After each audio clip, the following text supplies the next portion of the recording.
अस्सलाम वालेकुम जी, welcome back to my YouTube channel. तो आज की वीडियो में मैं आपके लिए जो नई ऑटो पॉलिसी आई है 2021 उसकी अपडेट लेके आया हूँ।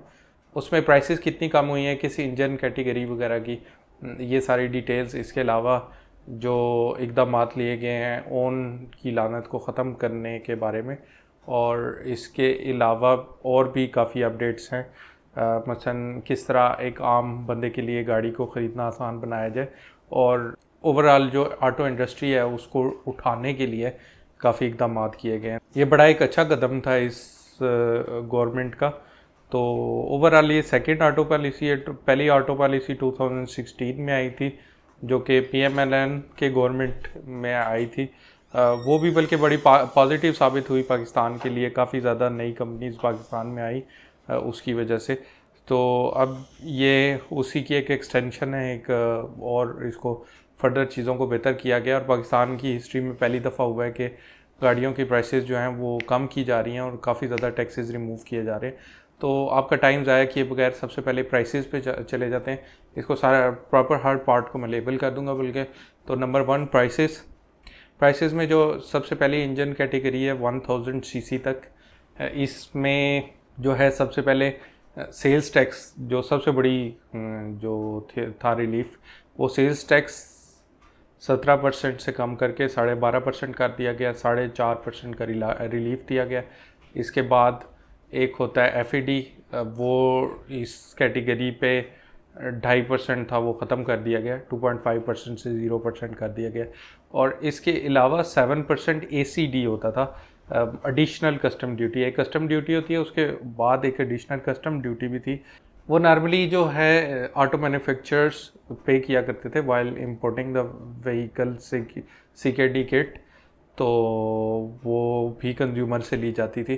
तो उसको 7% से ख़त्म करके 0% कर दिया गया। अब इसमें इम्पोर्टेंट ये है कि ऑटो मैन्युफैक्चरर फुल रिलीफ उसका भी कस्टमर तक पहुँचाएँ।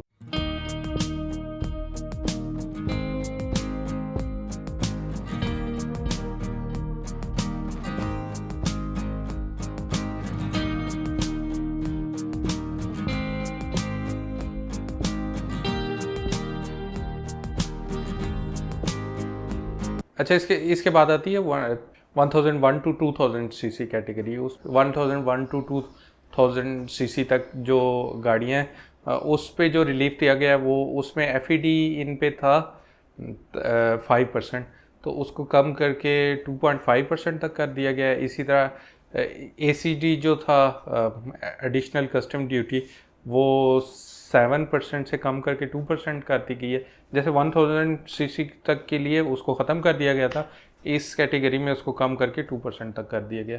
और यही दो चीज़ें इसमें कम की गई हैं। और सेल्स टैक्स में कोई एडिशनल वो नहीं दिया गया इसमें रिलीफ।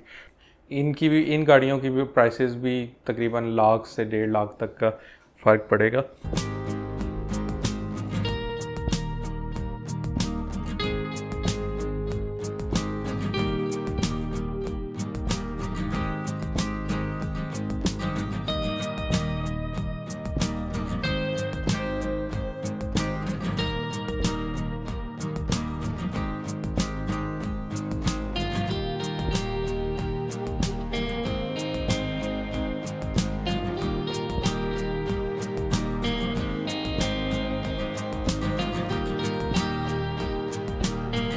अबव 2000 सीसी गाड़ियों का भी इसी लिहाज से कमी की गई है प्राइसेस में। उसका भी ACD जो एडिशनल कस्टम ड्यूटी है वो 7% से कम करके 2% पे कर दी गई है। और FED में भी 2.5% की ही कमी की गई है। लेकिन इन गाड़ियों के लिए जो FED था वो फेडरल एक्साइज ड्यूटी वो 7.5% होता था, अब उसको कम करके 5% कर दिया गया। तो ओवरऑल इसका भी तकरीबन 5% तक प्राइस में फ़र्क पड़ने के चांसेस है अगर फुली पास ऑन किया गया तो।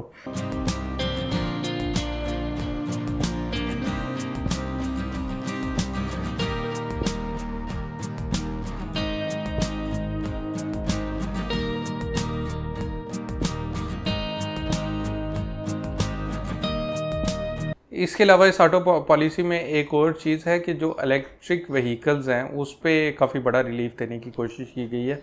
और जैसा कि ये गवर्नमेंट जो है वो प्रो इन्वायरमेंट है, जैसे वो दरख्त लगाना और ये वो, तो वो आहिस्ता आहिस्ता लोगों को जो नॉर्मल फ्यूल है जो इन्वायरमेंट के लिए अच्छा नहीं है उससे वो इलेक्ट्रिक पे लाना चाहते हैं। ये अलग बात है कि पाकिस्तान में इलेक्ट्रिसिटी भी फ्यूल से बनती है, तो वो भी हमें रिन्यूएबल की तरफ जाना पड़ेगा, लेकिन स्टिल वो जो इलेक्ट्रिक की तरफ लेके आना चाहते हैं उसके लिए उन्होंने जो रिलीफ दिया उसमें जितनी भी जो CBU यूनिट्स हैं, कम्प्लीटली बिल्ड यूनिट्स, जो कि एक पूरी बनी हुई गाड़ी बाहर से मैन्युफैक्चर्ड आती है, उस पे जो रिलीफ दिया गया है वो ये है कि उसकी जो कस्टम ड्यूटी है वो 25% पहले हुआ करती थी उसकी प्राइस का, अब उसको ख़त्म करके 10% पे ले आए हैं। और अगर CKD यूनिट कोई लेके आए, उसकी किट्स लेके आए और पाकिस्तान में मैन्युफैक्चर करे, जो कि अभी नहीं हो रहा, लेकिन गवर्नमेंट यही जो ऑटो मैन्युफैक्चरर्स हैं उनको इनकरेज करना चाहती है कि वो इस तरह करें। तो अगर वो लेके आते हैं कि किट्स और पाकिस्तान में मैन्युफैक्चर करते हैं तो उनको सिर्फ 1% कस्टम ड्यूटी देनी पड़ेगी, जो कि ह्यूज रिलीफ है। और इसके अलावा उन गाड़ियों पे जो कि पाकिस्तान के अंदर मैन्युफैक्चर होंगी सिर्फ 1% सेल्स टैक्स होगा। अच्छा, प्राइसेस में यही था। जो इम्पोर्टेड कार्स होती हैं, जो JDMs cars, Japanese domestic models, जो कि उधर चलती रहती हैं, थोड़े बहुत चली होती हैं या नई भी होती हैं और लोग इंपोर्ट करते हैं, लेकिन वो एक दफ़ा बिक चुकी होती है जापान में, तो उस पे फ़िलहाल इस अभी ऑटो पॉलिसी में कुछ गवर्नमेंट ने नहीं अनाउंस किया, लेकिन अगस्त में वो दोबारा कुछ और चीज़ें लेके आ रही है गवर्नमेंट, तो वो कैबिनेट अप्रूवल के साथ अगस्त में जो है वो उस पर भी लेके आएंगे, लेकिन उस पर इतना ज़्यादा रिलीफ नहीं होगा, क्योंकि वो चाह रहे हैं कि पाकिस्तान की अपनी ऑटो इंडस्ट्री जो है वो ज़रा बढ़े, तो उसके लिए ये ज़रूरी है कि और जो बाहर वाली जो डायरेक्ट इंपोर्ट्स हैं उन पे ना दिया जाए इतना ज़्यादा रिलीफ। सेकंड चीज़ थी ओन को डिस्करेज करना। इसके लिए बहुत अच्छे स्टेप्स लिए हैं गवर्नमेंट ने। ये तो एक जो है वो बड़ा मसला था हमारी इंडस्ट्री का कि कुछ इन्वेस्टर्स जो हैं वो जैसे ही कोई नई गाड़ी आती थी, तो अभी लॉन्च हुई है गाड़ी और वो लोगों ने पता नहीं कितने यूनिट्स जो हैं वो करवा दिए हैं बुक, और वो एंड कंज्यूमर नहीं होते थे, वो सेंटर में इन्वेस्टर एक तबका होता था जो कि वो गाड़ियाँ मंगवा के फिर ओन पे उसको आगे बेचते थे और उसमें पैसे निकालने की कोशिश करते थे। पहले ही सप्लाई उनकी कम होती थी और ज़्यादा इस तरह गाड़ियाँ लेके और वो सप्लाई डिमांड गैप बना के मसनूई तौर पे तो वो किया जाता था। कुछ शोरूम ओनर्स वगैरह और ये जो कंपनी से रिलेटेड लोग हैं वो भी इन प्रैक्टिसेस में जो है वो शामिल थे। तो उसके लिए सबसे बेस्ट ये चीज़ की गई है कि जो गाड़ी रजिस्टर करवाएगा उसी के नाम पे होनी चाहिए गाड़ी। अगर उसके नाम पे नहीं होगी तो उसको फ़ाइन देना पड़ेगा 50,000 से लेके 2 लाख तक। तो अगर मेरे साथ ये होता है कि मैं अगर गाड़ी ख़रीदता हूँ और फिर मुझे फ़ाइन भी देना पड़ता है अगर मैंने खुद उसकी इनवाइस नहीं करवाई, तो फिर ज़ाहिर है मैं यही कोशिश करूँगा कि डायरेक्ट जो है वो जाके शोरूम से परचेज़ करूँ, ना कि किसी और से लेके फिर वो उस मसले में पड़ूँ। तो ये काफ़ी हद तक इससे मसला हल हो जाएगा। और अगर फिर भी मसला हल नहीं हुआ तो फिर भी अगर लोग इतना ज़्यादा टैक्स देने के लिए तैयार हुए तो गवर्नमेंट ने कहा है कि वो 10% तक इसको कर देंगे प्राइस का। तो प्राइस का 10% ठीक ठाक अमाउंट होती है, तो ये काफ़ी हद तक एड्रेस करेगा ओन वाली चीज़ को। इसके अलावा एडिशनल स्टेप्स भी लिए गए हैं। जब भी कोई बुक करवाता है गाड़ी तो उसकी कंपनी पे लाजिम होगा कि वो 2 माह के अंदर उसको डिलीवर करे, और अगर 2 माह के अंदर डिलीवर नहीं करती 60 डेज़ में तो उसको कीबोर्ड प्लस 3%, ये Karachi interest rate plus 3% interest जो है जितने एक्स्ट्रा दिन गाड़ी को डिलीवर करने पे लगाए गए हैं उस पर फिर इतना जो है वो इंटरेस्ट भी देना पड़ेगा। कंपनी अगर मसलन 30-60 दिन से ज़्यादा करती है तो वो जो पैसे जमा किए हैं उस पर वो इंटरेस्ट रेट देगी जिसको गाड़ी के परचेज़र को। और ये मेरे ख्याल में जो अगर फुल पेमेंट आपने कर दी है उस केस में होगा, अगर आपने पार्शियल पेमेंट पे गाड़ी बुक करवाई है फिर ये नहीं होगा। तो ये जैसा कि आप देख सकते हैं कि ये काफ़ी अच्छे स्टेप्स थे जो कि ओन को डिस्करेज करने के लिए जो हैं वो इंट्रोड्यूस करवाए गए गवर्नमेंट की तरफ से। थर्ड था सेफ्टी एंड की क्वालिटी ऑफ व्हीकल्स। एक और चीज़ जिस पे तवज्जो दी गई है वो उसमें सेफ्टी जो है, सेफ्टी फीचर्स उसको ऐड करने पे तवज्जो दी गई है, और इसके अलावा क्वालिटी ऑफ व्हीकल्स को इम्प्रूव करने पे। तो एक WP29 वर्ल्ड स्टैंडर्ड है सेफ्टी और क्वालिटी का, तो उसको फॉलो करने का कहा गया है। और ये लाजिम होगा कि वो जो ऑटो मैन्युफैक्चरर्स हैं उसको फॉलो करें एज अ मिनिमम थ्रेशोल्ड, और उस पे फिर गवर्नमेंट जो है वो चेक रखेगी अपना कि उसको कौन सी कंपनी फॉलो कर रही है, और अगर नहीं फॉलो कर रही तो ज़ाहिर है कोई उसके कॉन्सिक्वेंसेस भी होंगे। उसके बारे में बताया नहीं गया, लेकिन कुछ ना कुछ होगा ज़रूर। तो ये एक बड़ी अच्छी न्यूज़ थी, क्योंकि पाकिस्तान ऑटो मैन्युफैक्चरर्स जो हैं वो 20-20 लाख की, 25 लाख की, 30 लाख की गाड़ियाँ होती हैं और उसमें एयर बैग्स तक नहीं होते। तो ये एक बड़ी अच्छी चीज़ है। और इसके अलावा अक्सर देखा गया है कि कुछ गाड़ियों की क्वालिटी जो दूसरे मुल्कों में बिक रही हैं, अगर वही मॉडल पाकिस्तान में लॉन्च होता है तो उसके लिए इन्फीरियर क्वालिटी की चीज़ें लगाई जाती हैं और उस तरह को क्वालिटी मैच नहीं की जाती। मसलन जापान में अगर आल्टो बिक रही है तो पाकिस्तान में जब आके बिकती है या कोई भी और गाड़ी बिकती है तो उसमें थोड़ा सा उसमें फ़र्क आ जाता है क्वालिटी में। तो इस चीज़ को भी इंश्योर किया जाएगा कि क्वालिटी व्हीकल्स पाकिस्तान में बिकें। ये बहुत एक अच्छी चीज़ है। अच्छा, इसके बाद जो नंबर 4th पॉइंट था इस ऑटो पॉलिसी का, वो था ईज़ ऑफ कार बाइंग। उसके लिए ये किया गया है कि जो लोग पहली दफ़ा कार ख़रीदना चाह रहे हैं उनके लिए एक स्कीम लाई जाएगी इसी पॉलिसी के थ्रू, जो कि अगले माह अगस्त के स्टार्ट में जो है अनाउंस कर दी जाएगी। लीजिंग स्कीम है, तो जिसमें जो इंटरेस्ट रेट है वो 5 to 6% तक, अभी यही है कि काफ़ी कम इंटरेस्ट रेट होगा। तो वो पिछले दिनों इंफॉर्मेशन उसके बारे में आ रही थी कि 5 to 6% तक जो है वो लाया जाएगा, ताकि कोई अगर मोटर बाइक से गाड़ी पे शिफ्ट होना चाह रहा है या पहली दफ़ा गाड़ी ख़रीदना चाह रहा है तो उसके लिए गाड़ी ख़रीदना आसान हो।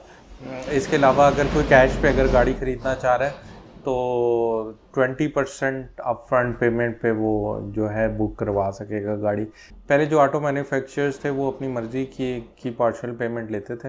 वो अक्सर आधी प्राइस भी गाड़ी की ले लिया करते थे, या फिर जैसे अभी होंडा सिटी जो है वो 7 या 9 लाख की प्राइस पे बुक हो रही थी, तो अब उसको 20% कर दिया गया है। तो कोई भी कंपनी जो है वो 20% से ज़्यादा नहीं चार्ज कर सकेगी, या तो वो फुल प्राइस पे होगी जो कि फिर वो कंफर्मेशन होती है, फुली कंफर्म्ड होती है और 60 दिन के अंदर अंदर देनी होती है, या फिर उसके अलावा अगर पार्शियल पे होगी तो वो फिर 20% से ज़्यादा पे नहीं होगी। ये थोड़ा सा आसान बनाने की कोशिश की गई है उन लोगों के लिए जो कि पहली दफ़ा ख़रीदना चाह रहे या फिर वैसे गाड़ी को बुक कराने का ओवरऑल प्रोसीजर जो है उसको आसान बनाने की कोशिश की गई है। तो इसमें एक और चीज़ थी कि हर ऑटो मैन्युफैक्चरर को इस चीज़ का पाबंद बनाया जाएगा कि एक दफ़ा गाड़ी जब बुक हो जाती है तो वो अपने ऑनलाइन सिस्टम के थ्रू एक ऐसी फैसिलिटी प्रोवाइड करें कंज्यूमर्स को, ताकि वो चेक कर सकें किसी भी टाइम कि उनकी गाड़ी मैन्युफैक्चरिंग में किस स्टेज पे है, वो या तो मैन्युफैक्चर हो रही है या ट्रांसपोर्ट हो रही है, ताकि आपकी गाड़ी आप बुक करवाएं और किसी और को ना दी जाए, या ऑन शोन को भी डिस्करेज करने के केस में और डिलेज़ को डिस्करेज करने के लिए ये चीज़ जो है इंट्रोड्यूस करवाई गई है। तो ये भी उसी में आता है, ईज़ ऑफ परचेजिंग कार में। अच्छा, नंबर 5 पे आ जाता है कि जॉब क्रिएशन और रिवाइविंग द लोकल इंडस्ट्री। इन सब स्टेप्स के बाद ज़ाहिर है ज़्यादा लोग गाड़ियाँ ख़रीदने में इंटरेस्टेड होंगे, तो वो एक तरह से लोकल इंडस्ट्री को रिवाइव ही करेगा। और दूसरा, खुसरो बख्तियार जो वो प्रोडक्शन के मिनिस्टर हैं, वो अपनी प्रेस कॉन्फ्रेंस में बता रहे थे कि जो एक गाड़ी जब मैन्युफैक्चर होती है तो वो 5 लोगों की जॉब का बायस बनती है। तो इस तरह जब गाड़ियाँ पाकिस्तान में ज़्यादा से ज़्यादा बनेंगी तो इस तरह लोगों को ज़्यादा जॉब मिलेगी। और इससे पहले 4-3.5 लाख तक मेरे ख्याल है गाड़ियाँ पर ईयर बन चुकी हैं, लेकिन पिछले साल सिर्फ 1 लाख और कुछ गाड़ियाँ बनी थी। ये कोविड भी था और इस वजह से इंडस्ट्री भी, गाड़ियाँ महंगी हो गई थी, कम बिकी थी, तो वो उसको गवर्नमेंट जो है वो 5 लाख तक लाने का सोच रही है। इसमें फ़ायदा ये होगा कि लोकल भी वो डिमांड पूरी होगी, और उसके अलावा जो गवर्नमेंट है वो इनकरेज करना चाह रही है ऑटो मैन्युफैक्चरर्स को कि वो ना सिर्फ लोकल डिमांड पूरी करें बल्कि इनफ गाड़ियाँ बनाए जो कि फिर वो एक्सपोर्ट भी कर सके। इसका कंक्लूजन तो मेरे ख्याल में ये है कि जो ये ऑटो पॉलिसी थी 2021 ये कंज्यूमर सेंट्रिक है। एक तो उनको सेफ्टी फीचर्स प्रोवाइड किए जा रहे हैं, क्वालिटी पे तवज्जो दिलवाई जा रही है, प्राइस इसकी कम की जा रही है। इसके अलावा जो ओन की लानत है उसको ख़त्म करने का सोचा जा रहा है। इसके अलावा जो एक दो चीज़ें हैं कि वो ऑटो इंडस्ट्री भी इससे रिवाइव होगी और जॉब क्रिएशन वगैरह पे भी तवज्जो दी जा रही है। तो इट्स ऑल गुड और एक अच्छा कदम है, अच्छी साइड पे जा रही हैं चीज़ें। इलेक्ट्रिक व्हीकल्स को भी इनकरेज किया जा रहा है। मैं तो कहता हूँ आप तो ये गवर्नमेंट इस पोजीशन में है कि वो टेस्ला से भी जाके बात कर सकती है कि तुम लोग भी अपना प्लांट लगाओ पाकिस्तान में आके, क्योंकि इन्होंने सिक्योरिटी किट्स पे इंपोर्ट ड्यूटी बिल्कुल ही ख़त्म कर दी है इलेक्ट्रिक व्हीकल्स के लिए। इसके अलावा उस पर सेल्स टैक्स भी ख़त्म कर दिया। तो ये एक बहुत बड़ा इंसेंटिव है जिसकी बेस पे गवर्नमेंट जाके उनको भी इनवाइट कर सकती है। आगे फिर जो भी प्रोसेस चलेगा, जो भी उनकी नेगोशिएशंस होंगी वो अलग बात है, लेकिन फ़िलहाल ट्राई तो करना चाहिए इनको। आप बेहतर है कि ना सिर्फ इस चैनल को सब्सक्राइब कर लें बल्कि बेल आइकन भी प्रेस कर लें ताकि जैसे ही अगली वीडियो आए तो आपको नोटिफिकेशन मिल जाए। इसके अलावा इस चैनल पे मैं इन्वेस्टिंग के बारे में वीडियोस बनाता रहता हूँ, वो भी एक अच्छी बात है, वो वीडियोस भी आप तक पहुँच जाएंगी। और इसके अलावा पाकिस्तान के जितने भी प्रोसेस हैं, मसलन ड्राइविंग लाइसेंस रिन्यूअल के प्रोसेस से मैं गुजरा था, और कोई मैंने ऐप इंस्टॉल की गवर्नमेंट की और उसको कोई प्रोसेस किया, और इसके अलावा जो भी चीज़ें हैं वो उसके बारे में भी मैंने वीडियोस बनाई हुई हैं जो कि आप लोगों के लिए यूज़फुल हो सकती हैं। तो इस तरह की वीडियोस भी मैं आपके लिए लेके आता रहता हूँ।